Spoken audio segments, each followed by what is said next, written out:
राधे राधे दोस्तों, आपको नवरात्रों में कन्या पूजन किस प्रकार से करना है, कन्याओं को कैसे भोजन कराना है, किस प्रकार से कराना है, आपको क्या क्या चीजें खिलानी है, क्या नहीं खिलानी है, क्या क्या कन्याओं को गिफ्ट देना है और कितनी उम्र की कन्याओं को आपको भोजन कराना है, किस मुहूर्त में आपको कन्याओं को भोजन कराना है, यह भी हम आपको हमारे वीडियो में बताएंगे।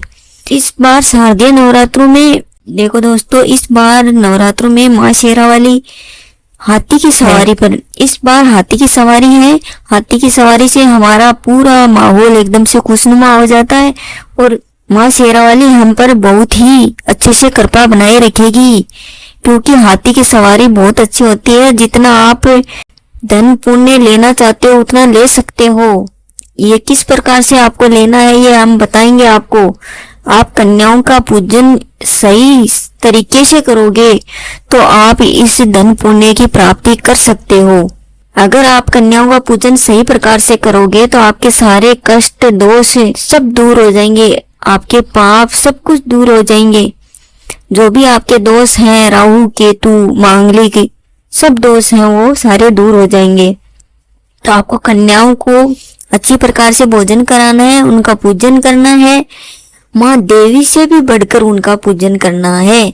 अगर आप दुर्गा माँ का पूजन अच्छे तरीके से करोगे, पूरे 9 दिनों तक करोगे आप और व्रत रखोगे, सब कुछ करोगे, आप पूरी सेवा भाव से अपनी माँ दुर्गा की पूजा करोगे, फिर आप लास्ट में नवमी या अष्टमी के दिन कन्याओं को पूजना हमें अष्टमी या नवमी के दिन किसी भी दिन दोनों में से एक दिन करा सकते हैं। दोनों दिन शुभ हैं, तो इसलिए हम किसी भी दिन अगर आप कन्याओं को भोजन कराओगे, उनमें से उन भोजन में आप एक भी कमी रख दोगे कन्याओं के भोजन में, कन्याओं की सेवा करने में, तो आपके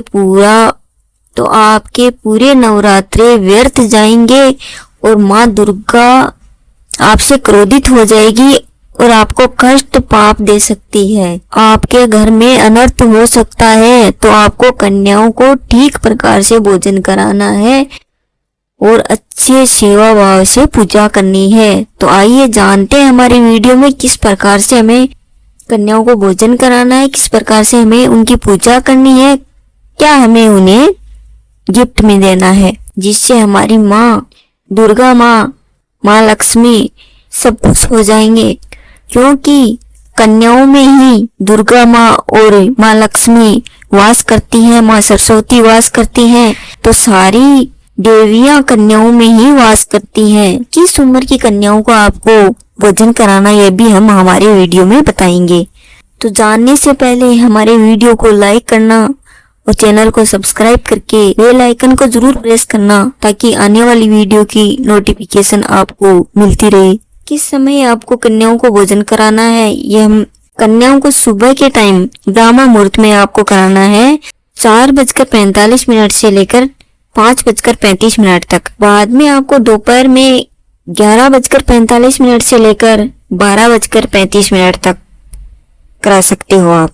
इसके बाद में 2:05 से लेकर 2:45 तक भोजन करा सकते हैं। इस टाइम भी अगर नहीं करवाया जाए आपसे भोजन, तो शाम के समय आपको 5:50 से 6:20 तक आप भोजन करा सकते हैं। इस मुहूर्त में आप कन्या पूजन कर सकते हैं, ये शुभ मुहूर्त है। 1 नवंबर को नवमी है, इस दिन आप अगर कन्याओं को भोजन करा सकते हो तो नवमी को करा सकते हो। 2 अक्टूबर को तो हमारे नवरात्रे समाप्ति हो जाएंगे। शास्त्रों में 9 दिनों के नवरात्रों को बहुत ही शुभ और मंगलकारी माना गया है। इन नवरात्रों में अगर आप कोई भी पुण्य प्राप्त कर लोगे तो आप जिंदगी भर बहुत सुखी रहोगे और आपके सारे दोष दूर हो जाएंगे। जो भी दोष हैं आपके घर में वो पूरे दोष दूर हो जाएंगे। 9वें दिन अगर आप कन्याओं को पूजन कर रहे हो तो 9वें दिन तक आपको व्रत की पालना जरूर करनी है। तो कन्याओं को आपको सबसे पहले जब कन्याओं को भोजन कराना है तो आपको 2 वर्ष से लेकर 9 वर्ष तक की कन्याओं को भोजन कराना है, क्योंकि माता का स्वरूप होती है। 2 वर्ष से लेकर 9 वर्ष की कन्याएं माता का स्वरूप होती हैं। अगर इन कन्याओं को भोजन आपने करा दिया तो मान लेना कि माता ने ही आपका भोजन कर लिया है। तो सबसे पहले कन्याओं को घर आते ही सबसे पहले दूध और पानी से उनके पैर धुलने हैं एक थाली में टिकाकर।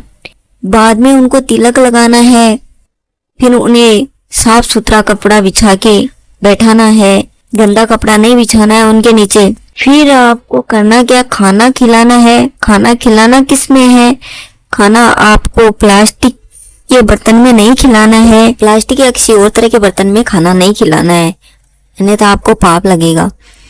कन्याओं का आपको या तो पत्तों के भोजन, पेड़ के पत्ते हो बड़े बड़े, उनमें भोजन करा सकते हो, आप शुभ माना जाता है। क्योंकि देवता लोग हैं जो पहले पेड़ के पत्तों में ही भोजन करना शुभ मानते थे, वो पेड़ के पत्तों पर ही भोजन करते थे। अगर पत्ते आपके पास नहीं हैं तो आपको स्टील के बर्तन में कन्याओं को खाना खिलाना है।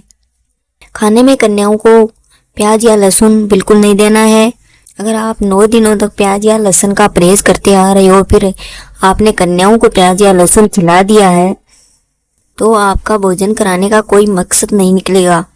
दुर्गा माँ आपसे क्रोधित हो जाएगी अगर आपने प्याज या लहसुन खिला दिया है कन्याओं को। तो आपको खिलाना क्या क्या है कन्याओं को, हलवा, खीर, पूड़ी और आलू छोले की सब्जी आप खिला सकते हो। ज्यादा तीखा भोजन कन्याओं को नहीं खिलाना है, आपको बाहर से भोजन नहीं खिलाना है, अपने खुद के हाथ से बनाया हुआ खाना खिलाना है।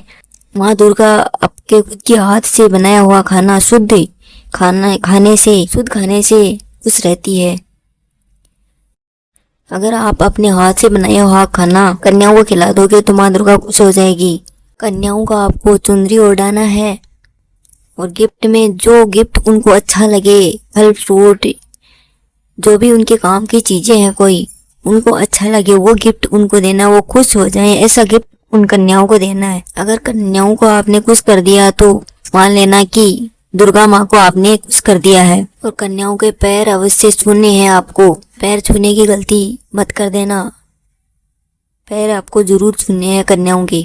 आज के लिए बस इतना ही। जाते जाते हमारे चैनल को लाइक, शेयर, सब्सक्राइब जरूर करना ताकि आने वाली नोटिफिकेशन मिलती रहे। और कमेंट सेक्शन में जय माता दी जरूर लिखना। अगर कोई परेशानी, कोई बाधा हो तो हमें कमेंट सेक्शन में जरूर पूछ लेना।